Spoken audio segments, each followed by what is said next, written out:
Hey y'all, today we're looking at the Devblog announcing the arrival of the Israeli nation War Thunder. Their air tech tree will be the first of the nation to come, and this Devblog is covering the two premiums that'll arrive in update groundbreaking, with the rest of the tree itself coming in a later update, at least if I was reading this initial part correctly.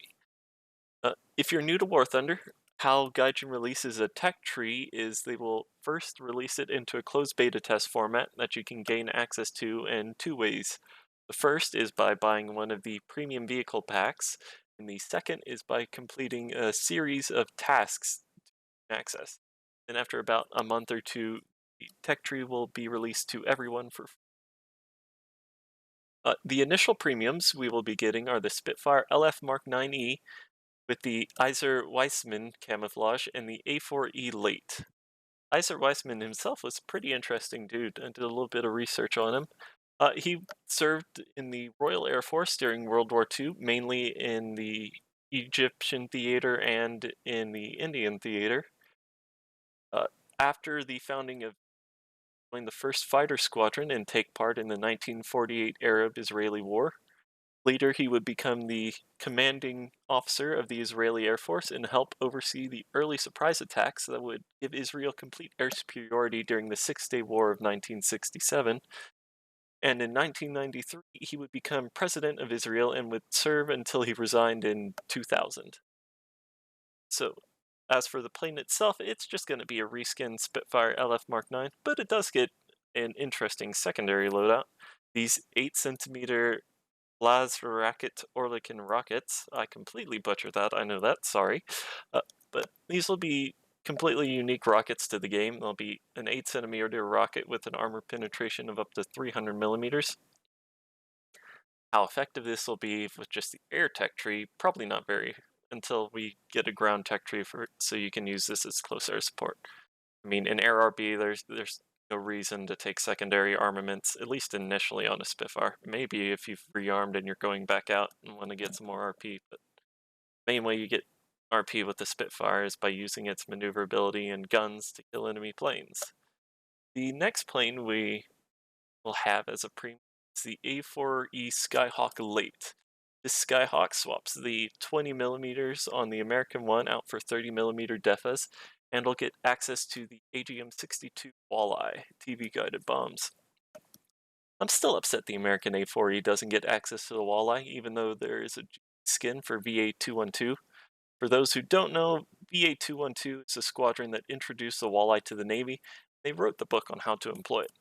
As for the aircraft, if it gets a CCRP like the American one, it'll be a good RP grinder. You take your bombs out, fly out, use the CCRP to drop your bombs on a base, and then turn around before you get intercepted and go back rearm and do it again.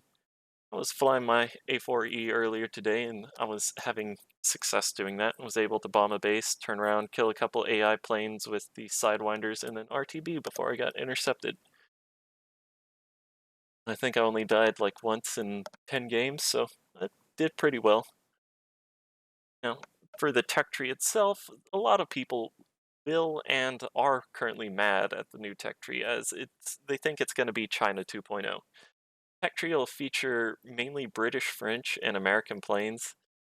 Israel did make modifications to the planes they imported, but the people are still going to complain about copy and paste.